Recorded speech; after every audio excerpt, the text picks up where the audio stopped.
Bien, buenos días. Vamos a comenzar la clase del día de hoy, que corresponde a la primera de la semana pasada, a la del día martes, y que constituye una primera introducción a la categoría de la antijuridicidad.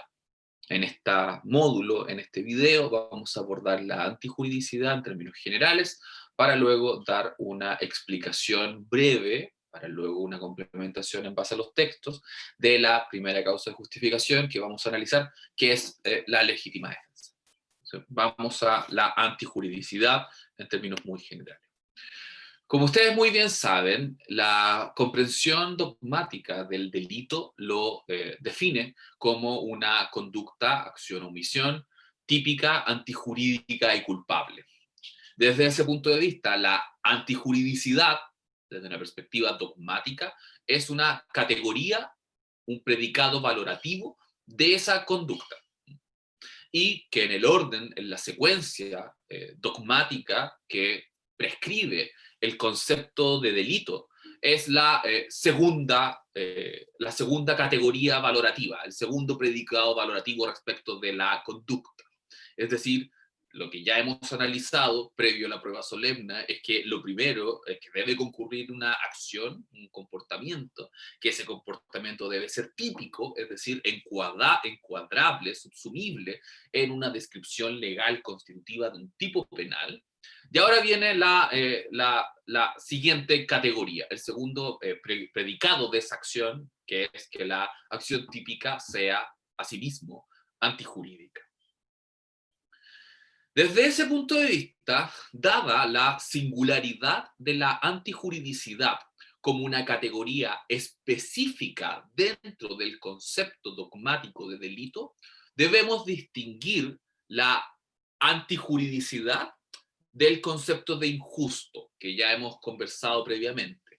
Hemos dicho que la noción de injusto lo reservamos para el suceso que es constitutivo de un hecho típico y antijurídico, de un comportamiento típico y antijurídico, en oposición a la siguiente categoría, que es la culpabilidad, para trazar una distinción entre un análisis predominantemente prescriptivo, como es el injusto, en el sentido de un hecho, o la determinación de un hecho y su contrariedad a la norma de comportamiento, y la categoría de la culpabilidad, que es esencialmente una categoría atributiva que se vincula a la posibilidad de formular un reproche al autor por el injusto realizado. Desde ese punto de vista, debemos destacar que el injusto es el hecho típico y antijurídico, y la antijuridicidad es, por lo tanto, un elemento del injusto. ¿Ah? Es una de las dos afirmaciones que se debe realizar respecto del hecho, ¿ah?, que integran el injusto, pero no es completo todo el injusto. ¿Ya? Y eso es fundamental, porque de ahora en adelante la distinción entre injusto y culpabilidad va a cobrar aún mayor importancia, y la determinación de la antijuridicidad como categoría específica, singular, es lo que debemos analizar en esta subunidad. Y entonces, para entrar ya en materia, debemos afirmar que la antijuridicidad, ¿ah?, es una categoría en que se debe analizar la conducta para determinar si se ratifica o se confirma, o por el contrario, se ha de revocar el juicio provisorio de antijuridicidad que ya se afirma con la tipicidad. O sea, dijimos que la determinación de que una determinada conducta es típica, es decir, encuadrable en una disposición legal que constituye un tipo penal, constituye ya en sí un juicio provisorio de antijuridicidad.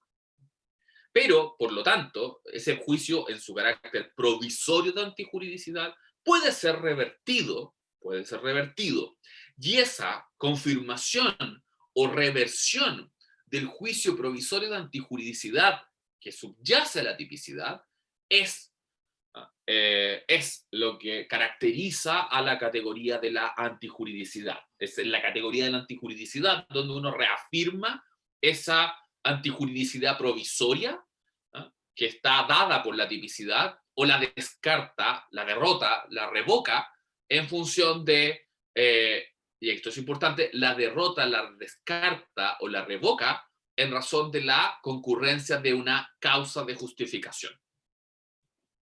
Y desde ese punto de vista, más allá de esta comprensión dogmática de la categoría, operativamente, la antijuridicidad se vincula a la afirmación o negación de la concurrencia de causas de justificación en el acto.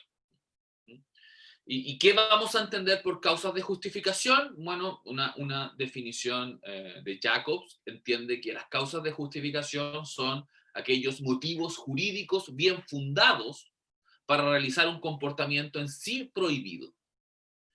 Y en ese sentido, desde un punto de vista de teoría de las normas, uno debe entender que la realización del tipo penal,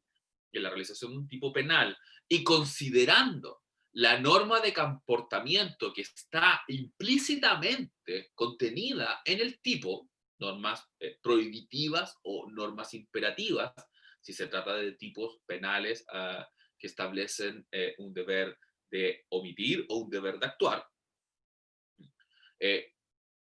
implícitamente a esos tipos penales subyacen normas de comportamiento prohibitivas o imperativas. Y por lo tanto, la realización del tipo penal importa la infracción de esa norma de comportamiento.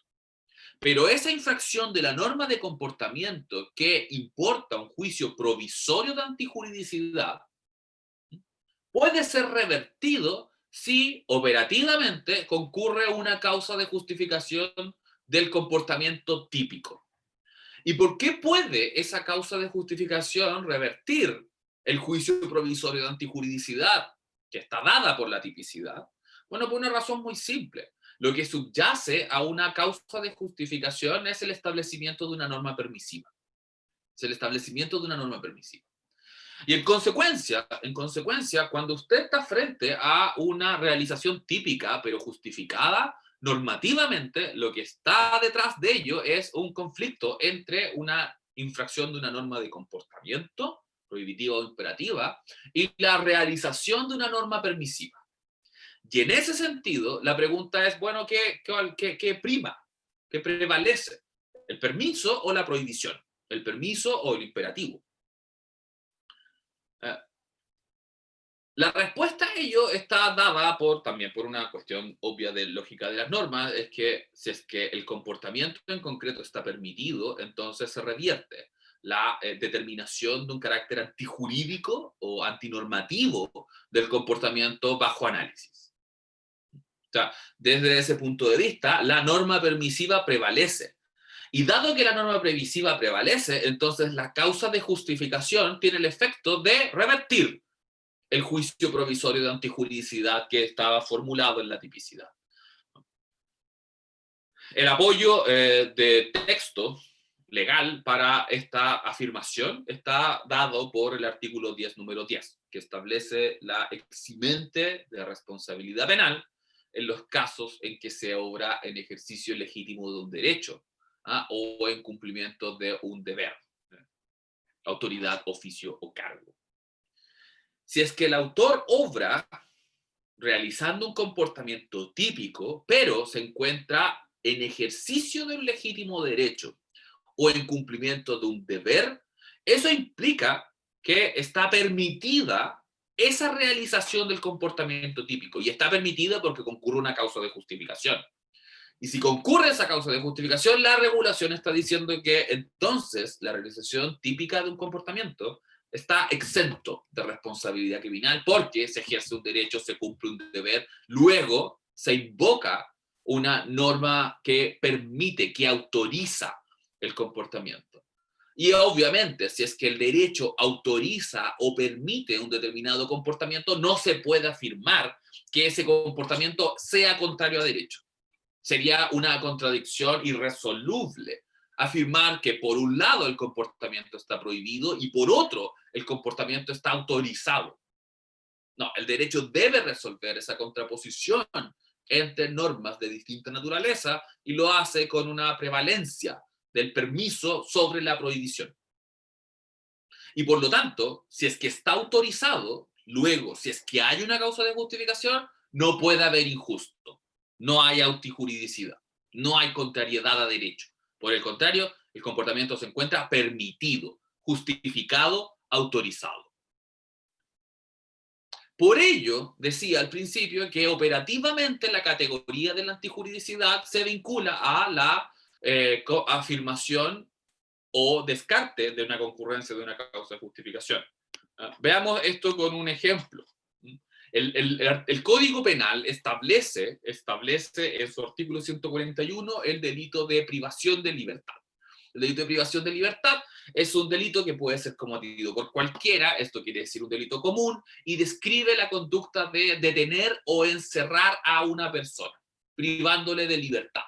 Detener o encerrar a otro, privándole de su libertad, y por privación de libertad debemos entender la afectación de la libertad ambulatoria en todas sus direcciones. Entonces, si es que una persona cualquiera, es un delito común, detiene o encierra a otro y le priva de su libertad ambulatoria, su libertad de movimiento en todas direcciones, está cometiendo el delito de privación de libertad o secuestro. Si usted se fija, tenemos una acción que es encuadrable en la descripción legal que establece el legislador, ¿no? Y por lo tanto tenemos una acción típica. La pregunta es ahora si tenemos un injusto, y eso quiere decir si es que hay o no hay una acción típica y antijurídica. Operativamente esto implica tomar el caso y ver, ¿hay alguna causa de justificación que permita realizar esa acción típica? ¿Se encuentra autorizada la realización de esa acción típica? ¿No? ¿O es contraria de derecho? ¿O es antijurídica? Bueno, supongamos en el caso que esa detención o ese encierro está precedido por la comisión de un delito flagrante. Es decir, supongamos que quien detiene a otro lo hace inmediatamente después de observar que el individuo había sustraído cosas ajenas sin consentimiento del dueño, es decir, había realizado flagrantemente un delito de hurto. Y detiene al autor con las manos en la masa, infraganti, y lo detiene para, por ejemplo, llevarlo a la policía, y lo encierra en su auto para llevarlo a la policía. ¿Es ese comportamiento antijurídico? Es típico. Eso no hay ninguna discusión. El individuo priva a otro de su libertad ambulatoria y lo detiene. Pero ese comportamiento típico es a la vez antijurídico, es contrario a derecho, o por el contrario, se encuentra autorizado por el derecho, luego está permitido, está justificado. Bueno, el análisis, en el orden que estamos estudiando, implica una respuesta en este sentido. Esa acción típica constitutiva de secuestro se encuentra autorizada porque concurre la causa de justificación, detención por cualquier persona en situación de flagrancia regulada en el Código Procesal Penal. Es decir, el Código Procesal Penal brinda esta autorización, esta causa de justificación, para que el individuo que observa una situación de comisión de un delito flagrante pueda detener.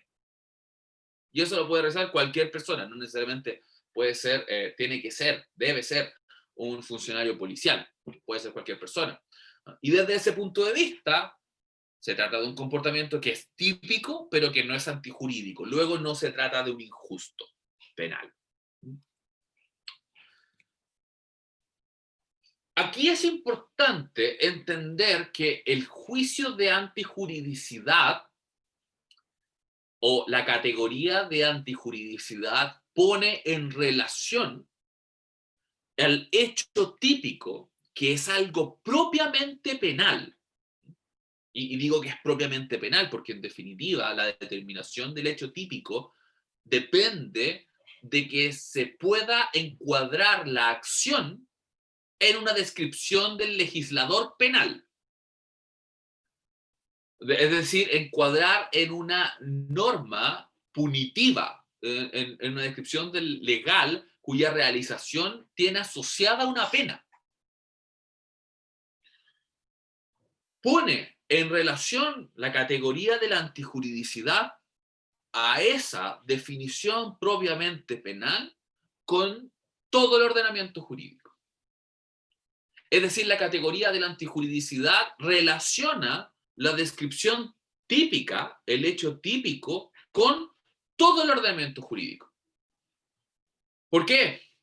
Porque en definitiva, toda autorización o todo permiso en cualquier área del ordenamiento jurídico autoriza la realización del comportamiento típico. Noten el ejemplo que estábamos viendo. La detención delictiva, el delito de secuestro, se encuentra obviamente descrita en el Código Penal y tiene su realización asociada a una pena. Pero la justificación, la detención en situación de flagrancia, no está en el Código Penal. Es una regla procesal que está establecida en el Código Procesal Penal. De ahí emana. Y por eso entonces uno puede afirmar este criterio, este principio de la unidad del ordenamiento jurídico. El comportamiento típico en la categoría de la antijuridicidad se abre en su valoración a todo el ordenamiento jurídico. Y en ese ejercicio, en esta categoría, cualquier permiso que se constate en cualquier área del derecho autoriza, permite y por lo tanto excluye la antijuridicidad de un comportamiento que penalmente era típico. Bueno, la razón de esto es evidente. Evitar, lo que decíamos al principio, contradicciones valorativas. El derecho no puede tolerar una existencia en que el conflicto entre la realización de una norma, de una infracción de una norma de comportamiento prohibitivo o imperativa, frente a la realización de una norma permisiva, no tenga un criterio que determine qué prima en el caso. Y por lo tanto, si es que tenemos un permiso en el derecho privado, ese permiso autoriza. Siempre. O en el derecho procesal, o en el derecho de familia, o cualquier área de ordenamiento jurídico que tenga una autorización, esa autorización prevalece a la prohibición penal. Y eso también se vincula más allá del principio de unidad del ordenamiento jurídico, esta idea de evitar contradicciones valorativas, se vincula también al propio carácter subsidiario de última ratio del derecho penal. Es decir, el derecho penal debe intervenir, siempre regido por las máximas del principio de proporcionalidad y por lo tanto debe operar como la última herramienta en el ejercicio de la potestad punitiva estatal, y por lo tanto si hay una autorización, en ese sentido el derecho penal retrocede en términos de la sanción. Por otro lado, no opera del mismo modo la existencia de prohibiciones en otras áreas extrajurídico-penales. Es decir, si no hay una definición del legislador penal respecto de que un comportamiento sea punible, una prohibición procedente de un área extrapenal, ¿no? El derecho penal no tiene por qué, a su vez, establecer o aplicarse consecuencias punitivas por la existencia de una prohibición extrapenal. O sea, en otras palabras, como se señala ahí, una prohibición que procede de otro campo jurídico y que pretende tener consecuencias específicas en esa otra área del derecho. El derecho penal no tiene que adherirse necesariamente con la imposición de consecuencias más graves. Es decir, ahí, no porque exista una prohibición con consecuencias extrapenales, el derecho penal debe adherir, aplicando sus consecuencias específicas y más gravosas, como es la sanción penal, la pena. Y entonces, en ese sentido, la unidad de ordenamiento jurídico no opera. Y aquí, nuevamente, por un principio de subsidiariedad última ratio. sea, si no hay una fundamentación político-criminal para la imposición y la intervención del derecho penal y la imposición de sanciones penales a un determinado comportamiento, bueno, ha de preferirse las consecuencias menos lesivas que provengan de otras áreas del derecho, por ejemplo, el derecho civil, el derecho privado. Y en ese sentido, no toda prohibición extrapenal implica la prohibición penal, pero sí toda norma permisiva extrapenal implica la permisión, la autorización en materia penal, excluyendo, por lo tanto, la antijuridicidad. Y entonces, ya para ir cerrando esta introducción, en términos generales, a la categoría de la antijuridicidad, debemos reiterar o reforzar la distinción importante que vimos entre justificación y exculpación. Esto lo tratamos hace un tiempo, dijimos que la legislación penal no realiza esta distinción categorial, dogmática, entre exclusión de la antijuridicidad por justificación y exclusión de la culpabilidad por exculpación, sino que por el contrario trata todo esto mezclado en el artículo 10 del Código Penal a título de eximentes de responsabilidad, es decir, cualquiera de esas eximentes importa la ausencia de responsabilidad penal. Pero dijimos que en ese catálogo del artículo 10, número 10, sus numerales, tenemos algunos casos que corresponden a causas de justificación y otros casos que corresponden a causas de exculpación. Y dijimos que la distinción acá opera evidentemente como lo hemos señalado hasta acá. La justificación tiene el efecto de excluir el injusto, excluir la contrariedad a derecho. Y en cambio la exculpación no es otra cosa que una razón que excluye la responsabilidad penal vinculada a una cuestión atributiva, es decir, si se puede formular un reproche al autor por el injusto cometido. Eso implica que ya se da la antinormatividad en el injusto y por lo tanto lo que importa es una cuestión nuevamente exclusivamente penal. Si se fundamenta o no el reproche punitivo al autor de un injusto. Por ello la distinción categorial es clave y lo vamos a mirar en los próximos videos específicamente frente al tratamiento del estado de necesidad. Sí es importante que esta distinción categorial entre justificación y exculpación tiene dos consecuencias importantísimas. La primera es que la categoría de la antijuridicidad, al ser una categoría que pone en relación el derecho penal, la realización típica de un comportamiento, con todo el ordenamiento jurídico, es una categoría que no se encuentra regida por las exigencias del principio de legalidad. Si nosotros entendemos que el principio de legalidad es garantía, eso quiere decir que las causas de justificación no se encuentran sometidas a las exigencias del principio de legalidad. Y por lo tanto, por ejemplo, la argumentación en base a analogía o en base a principios es legítimo en el ámbito de la configuración de una causa de justificación. De hecho, es más, en ese sentido, la causa de justificación podría ser construida invocando principios de naturaleza constitucional, ¿no? En lo que se denomina la construcción de una causa de justificación supralegal. Es decir, ante la ausencia de una legislación que establezca con claridad un permiso, usted podría construir una causa de justificación supralegal invocando la aplicación directa de la Constitución o al menos un resultado de un ejercicio de ponderación de derechos en conflicto, en un determinado sentido para afirmar que el comportamiento típico, luego prima facie injusto, se encuentra justificada en razón de una argumentación en base a principios o una argumentación en base a criterios supralegales constitucionales. Eso es lo primero, que es una cuestión metodológica. Lo segundo tiene que ver con el efecto de la concurrencia de una causa de justificación.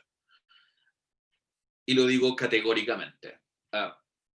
Si la concurrencia de la causa de justificación importa que el caso que la conducta es encuadrable en una norma permisiva y por lo tanto el derecho autoriza ese comportamiento, entonces la realización de ese comportamiento típico, pero no antijurídico, sino que autorizado por el derecho, implica la imposición o la generación de deberes de tolerancia respecto de terceros. Y esto es fundamental. Volvamos al caso del detenido. El individuo corre después de cometer un hurto infragante y otro individuo actúa deteniéndolo en situación de flagrancia. ¿Realiza un comportamiento? Sí, porque priva de libertad. ¿Ese es un comportamiento típico antijurídico? No, porque concurre una causa de justificación que excluye la antijuridicidad de ese comportamiento. Y, efecto de la concurrencia de causa de justificación, genera un deber de tolerancia. Eso quiere decir que el ladrón que es detenido no tiene legítima defensa en contra de su aprehensor. El aprehensor obra conforme a derecho, obra autorizado por el derecho, ejerce el derecho. Luego, no es un autor que cometa una agresión típica y legítima para efectos de la legítima defensa. Luego, el aprendido, el detenido, tiene un deber de tolerancia. Y los terceros que observan esta situación, supongo ustedes los cómplices del ladrón, también tienen un deber de tolerancia. No pueden obrar en legítima defensa contra quien detiene. ¿Por qué? Porque la concurrencia de una causa de justificación genera deberes de tolerancia. Sí, y eso también tiene que ver con resolver los problemas o resolver los conflictos de intereses que subyacen a la categoría antijurídica. Supongo usted que A agrede ilegítimamente a B y B, en legítima defensa, repele el ataque contra A. ¿Puede A volver a atacar ahora a B invocando su propia legítima defensa? Obviamente no. Si es que B actúa en legítima defensa, entonces genera el deber de tolerancia. Y A ya no puede repeler en legítima defensa.